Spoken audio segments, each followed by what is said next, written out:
All right, away we go. Podcast time on another glorious Wednesday. Al, what is on your freaking mind? Oh, hi there, Jerry. I noticed before when I came into the studio, you were admiring my sneakers. Yeah, very nice. I like the color scheme. They look nice. So I will tell you this: these are my old sneakers. But Really? what I did was I was getting tired of tying my shoelaces. Okay. First of all, when I told Gina this, when I said, "Oh, I got an Amazon delivery," I go, "Oh, those are my new the shoelaces, but you don't have to tie them." She goes, "This is what it's come to for you. You now don't want to tie shoelaces." I go, "That's correct." I'm not familiar with no tie shoelaces. Yeah. I don't know where I was getting sick of my sneakers for whatever reason. When I tie my sneakers, if I don't double knot them as I'm walking, they just become untied. So I double knot mine. I don't think mine have come undone, and I just slip my feet in and out of them. Yeah. So mine weren't. I wasn't able to do that, Okay. and every time I have to take the dog out, I'm double tying this. It was just annoying. Right. So I just went into Amazon. I typed in "no tie shoelaces," and all these things came up. So I picked one that was sold the most and had the best reviews. How do they work? Explain that to me. So I'll show you. So the company, this is not an ad, Jerry, but it's called Lock Laces. Okay. So they're like a rubber band. They're like a rubbery tension thing. You loop them all the way through your shoelaces, and then there's a lock. They get locked in, and then they're done. Wow. And then they're flexible to take on and off, but fit snug. That's kind of goes almost like bungee. Yeah. Well, yes, exactly. Oh, that's cool. It's like bungee. What a neat concept. There's a bunch of different brands. I tried this Lock Laces. It was like $7.99 for a color. Fits perfect. What a great! And you look like you're wearing new sneakers. Yeah, they look like new sneakers. So I got, I have these blue sneakers that have some orange in them. So I got orange laces. Really stand out. That is very cool. But yeah, so I recommend them. The other thing that got me to buy it on Amazon, it said, I don't know if the tariffs were. It did not. No tariffs. Although I'd have to look to see if this is an American company, but it had it has a thing on it. When you go to the reviews, AI takes all the reviews and it gives you a review. It says the people seem to like the sturdiness of the product, but it also has a thing on it that tells you whether the product is returned more often than not, less often than not. And it said this product has very few returns. That means good product. That means good product. That's a very good product. So I was like, I'm going to take a shot at these Lock Laces. And guess who's not returning them? Not returning them. Look at that. I'm looking around for other things. Like then I went on their website this morning just to see if it was different than Amazon. Because I do have a pair of boots. Right. They have a size for your boot. Very neat. Yeah, really nice. Now they do sell different colors, and it seems like, maybe I would want different colors. I think once you put them on, they're not coming off. Right. You know what I mean? Like, I think you got to commit to a color. Right. If you don't want to tie your shoes, the last thing you want to do is start threading these through every other day. Right.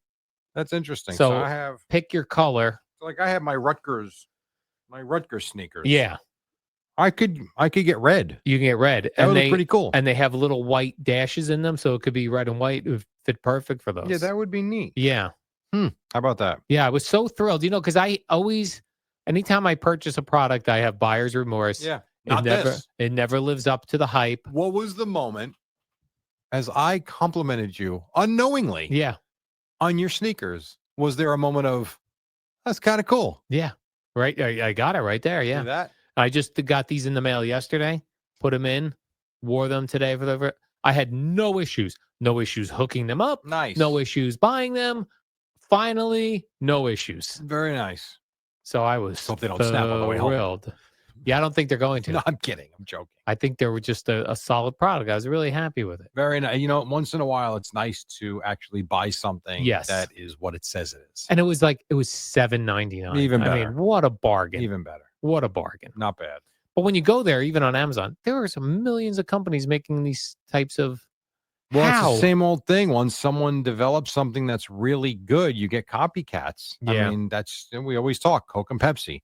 They're beer. I mean, there's a million different kinds of beer. I mean, some else are a little bit, but I mean, Coors Light, right. Michelob Light, Miller Light, Michelob Ultra. I mean, it's just whatever. They're all very similar, right? They are very similar. It's slight differences, but they're all similar. Very similar.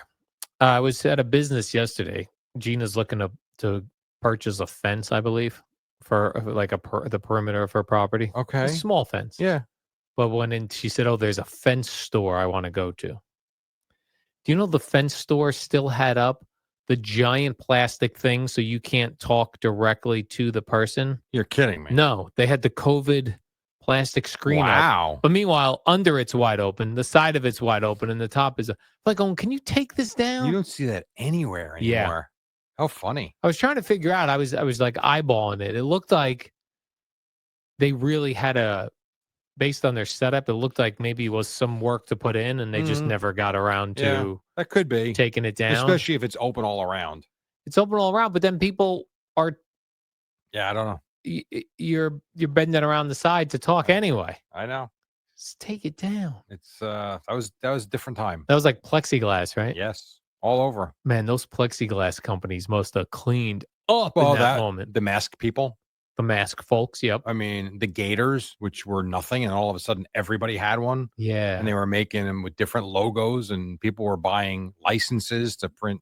Like I got a Cowboys one. I mean, yeah. Right. The NFL teams had their own Yeah. Gators. Oh, absolutely.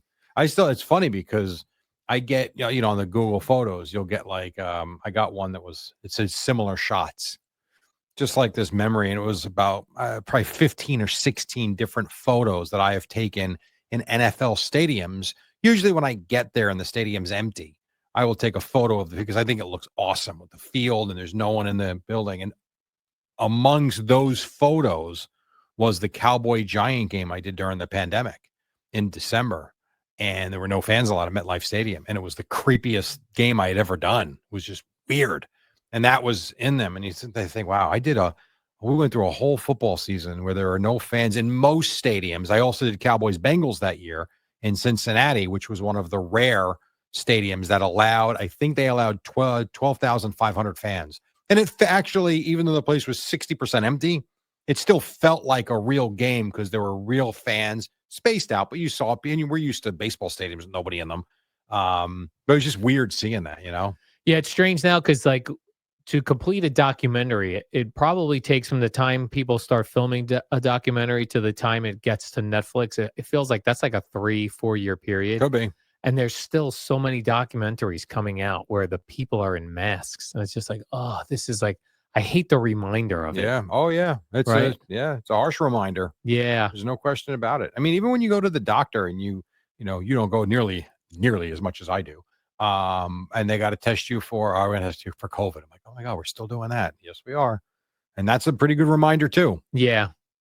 Yeah. I just hate to see that in the documentaries now. Like, sure. This is like, I'm watching a 48 Hours murder mystery and the wife's talking about how she definitely didn't kill the husband and she's wearing a mask in the police station. Just strange. Yeah, it was. We talked a lot today on the program about women not breaking up boxes, cardboard boxes. And then I was thinking about my time in drug fair, and you probably had this in Pathmark. Did you have the machine? The baler? Yeah, the baler. Oh, yeah. Where you would put full cardboard boxes in, and then it would crush compacts them, and then when the baler was full, we had to tie it up with the wire. Yeah. Yeah. Oh, absolutely. And then we would remove it onto the hand cart. Yeah. And we'd go boil it outside. Oh, well, that would be the worst when I would get to work and I'm starting to do the box and I see it's full. I'm like, oh. Yeah. Well, we had that. I didn't deal with that at Pathmark. So I worked overnights at Pathmark in the supermarket. I'd never dealt with that. But at the liquor store, that's where I did a lot of the compacting of the boxes. Why didn't you have to compact boxes at Pathmark even in the overnight? It was the people that worked in the back. So you just threw the empty boxes back there. Somebody else was just crushing boxes. It was not my responsibility. My U-boats were filled every night. I got in at 11 p.m.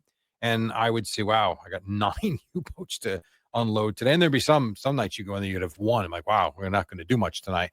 But as you were done, there was a guy that would go up and down the aisles because, you would, like say it was I didn't did I do the corn aisle? Yeah, I guess I did the canned vegetables aisle from time to time.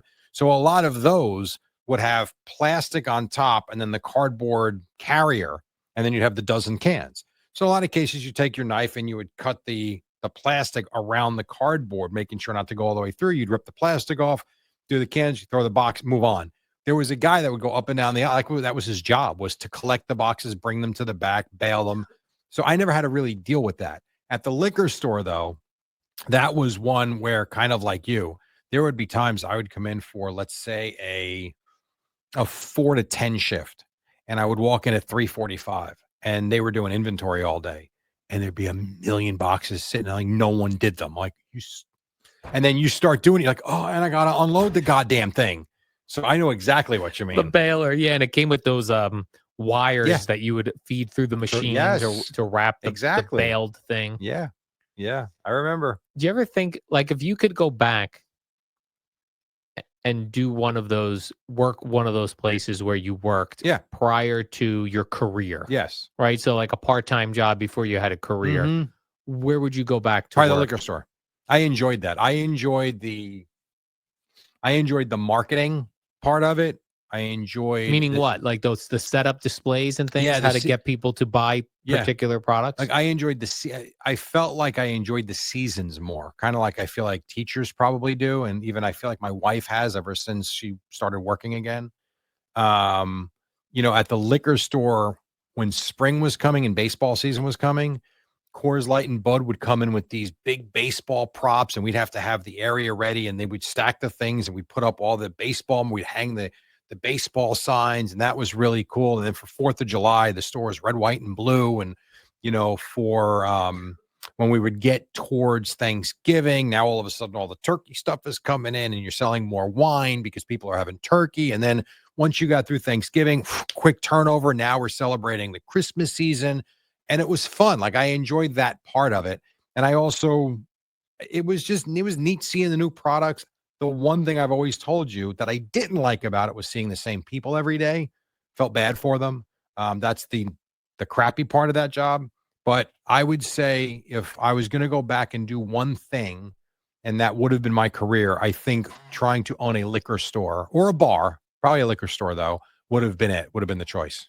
Yeah, I think a bar is a more difficult business. It is to make money. Oh yeah. Well, to consistently because the bar, when I think about like bar food and things like that, now you're dealing with food and cooking. Yeah. But when it's going well, it's going well. With a liquor store, I feel like that could be fun. Like I said, I've always found I enjoyed those. I guess it was 4 years I did that. I want to say probably 4 years. That's probably it.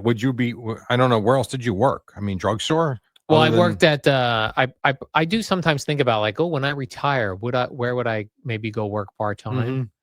To stay busy. Yeah. I really enjoyed my time working in a hospital pharmacy. Okay. I might want to do that. That seems like kind of fun. Would you have to go to pharmaceutical school? No. Okay. I just learned on the job. No, but I'm saying now you might need something. No, I don't think you need just to be a technician. No. Oh, okay. It's funny. I still know a lot of drug names and their the generic name for it, because that's what we used to have to know all those things. Sure. Well, we had a book we could look up, but I was really good at that. I could have kicked ass. I could have been a pharmacist. They would have make me go to pharmacy school though. That is true. But then you're running the place. Yeah, but I feel like I could have really been a pharmacist. I'm sure you could have. Why not? I don't know. Then they would have I would have had to, first of all, I would never have been able to get into Rutgers pharmacy school because I was a dope back then. That would be a problem. And then I would never have made it through like biochemistry and all the nonsense they put you through. But yeah, I worked there with all Rutgers pharmacy students. And then I wanted to be on the radio. And then you wanted to be Howard Stern. Right. That's pretty funny. But it was I sometimes think about those, like what part-time fun jobs would be fun in retirement time. Yes. And I've thought of that many times as well. Yeah. But I still come back to, I'd rather start a small little business. Yeah. The problem is those jobs are all just hourly wages, which is tough they're all like just above minimum wage or a little bit above minimum wage. And if I'm not going to make a lot, I'd rather at least run it. Yeah. And I don't know. There's something about getting to a certain point in your life and not wanting to answer to anybody anymore. You've done it your whole life. As a kid, you're answering to your parents. Then you start working, you're answering to your boss until you're at an age like, when you get to 60-ish or whenever you retire, you really want to go get a job where someone's going to theoretically could still send you home. Like, Especially if it's like a young person sending right? you home. Are you kidding me? Hey, old man, No, you're thank late. you. No, thanks. Yeah. Now, I think working at a golf course would be fun, but you still got to deal with the owner of the course or the GM or whoever's running the pro shop. Like you're still at their, and I'm not saying I wouldn't do it. I might. I mean, I'm going to have to do something. I've told you that a million times, but I still would rather open some sort of small business, especially if you're not relying on that income, Right. which I don't believe either one of us will be at. I think we're both in pretty good shape, Well, but let's get a liquor store then, Jerry, and we'll run a liquor store. I would love to. The problem is the liquor license is probably upwards of $1 million. Hmm. Now you Maybe don't a fan would give us one. give us a liquor license. No, I do not believe that would be the case. But I would love to own a liquor store. I would. Even like my friend who owns Pool Ave Bar, and it's also a liquor store. So he's got the liquor store in the front, the bars in the back, and they have a whole kitchen set up and everything. It's your neighborhood, bar and grill or whatever, local bar. But like when I see him once in a while in the store, and he, as an owner, he will be there all day. That's his day. His day is Saturday. He runs the liquor store. He loves it. It's fun. You talk to people. Yeah. You kind of moving bottles around, trying to make the place look better. Like, what the hell? Why not?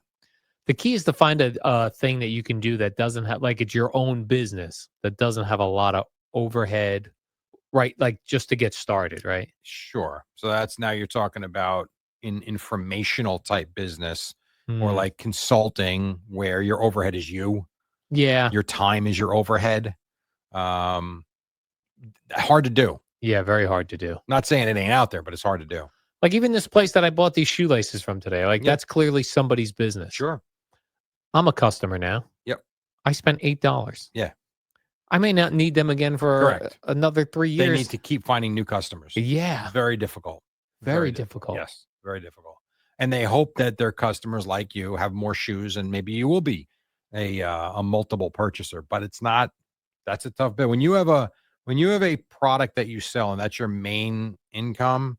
So here's an interesting one. So, and I actually got to send this guy an email back. Guy sent me, Boomer, and Geo a new golf glove that he created. Yes. In fact, he emailed me to see if you guys have used them. Yeah, well, I sent him an email that I was going to use it, and I actually have the last few weeks, and I maybe when I'm done here, I'll remember to get it back to him.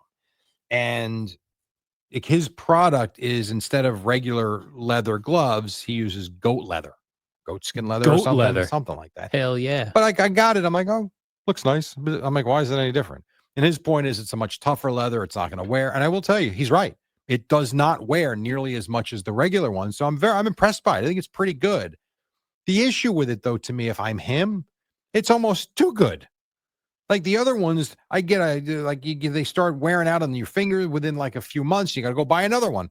I've been wearing this thing for 3 months. It looks brand new still.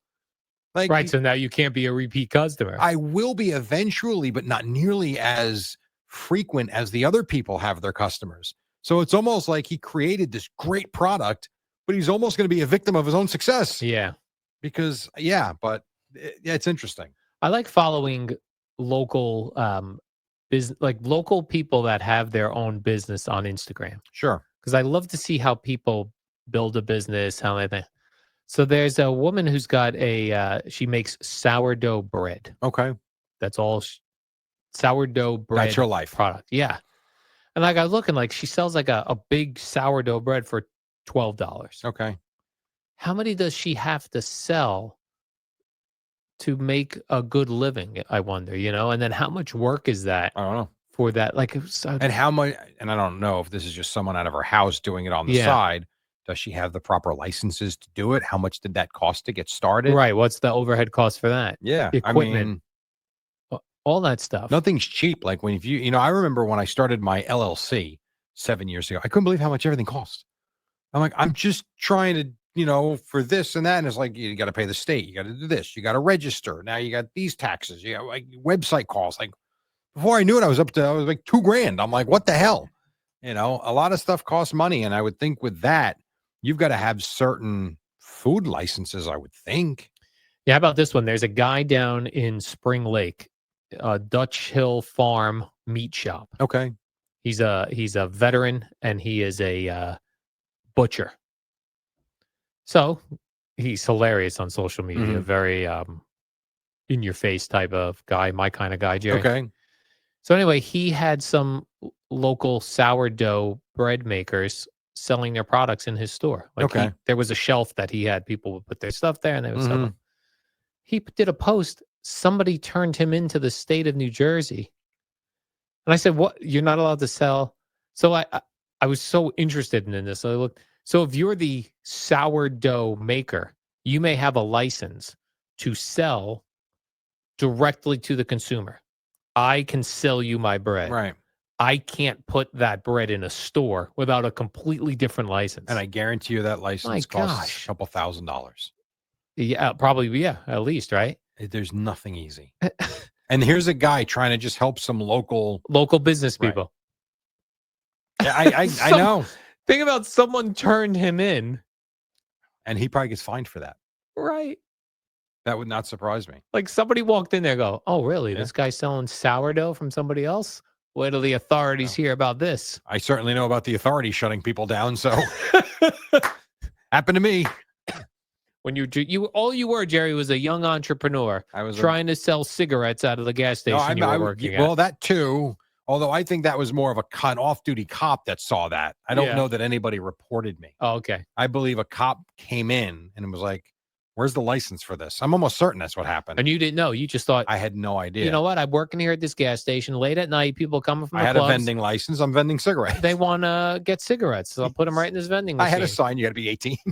That was nice of you. Such a jackass. No, I meant more the broadcasting facility I had back in 2005 that I was shut down on. You had two businesses shut down on you. Yeah.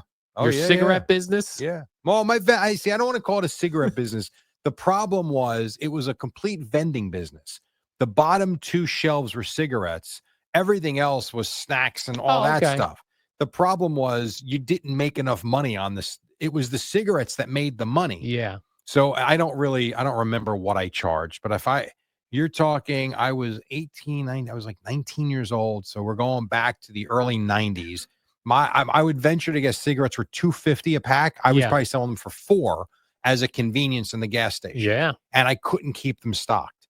So if you're making, I was probably making $2 a pack because I think I was spending $20 a carton at Costco, or it wasn't called Costco at the time. Sam's Club. No.